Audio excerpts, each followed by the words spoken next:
공감 능력이 뛰어난 당신, 이런 말 많이 들어보지 않았나요? 요즘 힘들어. 내 이야기 좀 들어줘봐.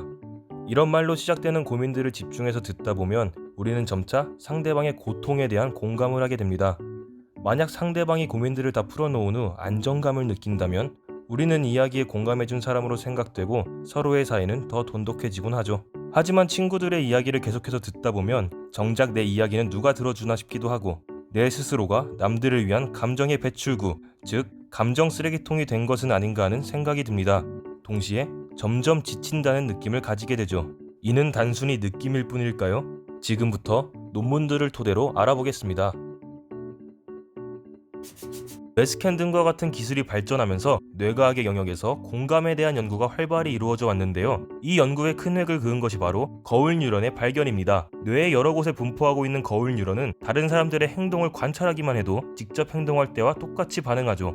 이는 고통에 대한 공감을 할 때도 마찬가지입니다. 먼저 뇌를 간단히 살펴볼 텐데요. 용어는 중요하지 않으니 그냥 그렇구나 하고 넘겨도 좋습니다. 논문에 의하면 우리가 스스로 고통을 느낄 때 우리의 뇌에서 고통을 인식하는 부위와 고통에 대해 드는 감정을 처리하는 부위는 다르다고 합니다. 실제 그 고통을 인식하고 감각에 대한 반응을 처리하는 곳이 1차 체감각 피질과 2차 체감각 피질이고 고통에 대하여 좋지 않다, 힘들다 등의 감정적인 반응을 처리하는 곳이 전대상 피질, 전측 성엽인데요. 이 영역들을 통틀어 고통을 담당하는 페인 매트릭스라고 부른다고 합니다. 주목할 점은 이 부위의 일부분들이 스스로 고통을 느낄 때뿐만 아니라 남들의 고통에 대해 공감할 때도 반응한다는 것입니다. 논문들을 살펴보면 고통에 공감할 때 우리의 뇌에선 감각을 처리하는 부분까지는 반응하지 않았지만 고통에 대한 감정 처리 부분은 반응했습니다. 즉, 일반적으로 우리는 상대방과 동일한 고통의 감각까지는 아니지만 상대방과 동일한 감정을 가지게 되는 것입니다. 최근 무엇 때문에 고통스러워, 그래서 힘들어 라는 말을 들으면 듣는 내 자신 또한 힘들다는 감정을 가지게 되는 것이죠.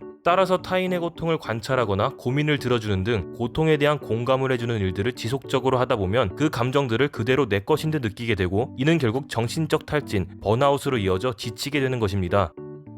앞선 경우는 고통에 대한 감정을 공유했지만 고통의 감각까지도 공유하는 경우가 있습니다. 이는 보통 고통의 경험이 그 사람에게 트라우마로 남았거나 만성적인 경우에 나타난다고 합니다. 없는 부위이지만 고통이 느껴지는 유령통의 경우가 대표적인데요. 유령통을 가진 사람들의 경우 없는 부위가 고통받는 상황에 대한 관찰, 상상을 하게 되면 실제로 없는 부위임에도 불구하고 같은 부위에서 통증을 느낀다고 합니다.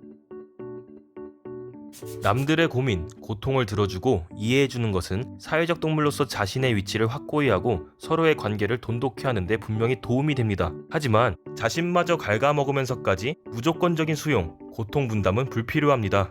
이미 고통에 대한 공감으로 인해 어느 정도 지쳐있다면 가끔은 자신만의 시간을 가지고 스스로를 치유하는 시간을 가져보는 것이 어떨까요? 마음을 따뜻하게 해줄 수 있는 다큐 등을 보는 것이 방법이 될 수 있는 것으로 보입니다. 한 논문에 의하면 다른 사람의 고통이 나에게 똑같은 고통의 감정이 아닌 연민, 배려, 사랑의 감정을 이끌어내는 것들이라면 오히려 공감으로 인한 스트레스를 완화시킨다고 하네요. 하루 정도는 자신만의 힐링 시간을 가지는 것이 좋겠습니다. 영상과 관련한 정보가 더욱 궁금하시다면 아래 첨부된 출처를 확인하시면 되겠습니다. 이번 영상은 이만 마치겠습니다. 다음에 더 좋은 영상으로 돌아오겠습니다.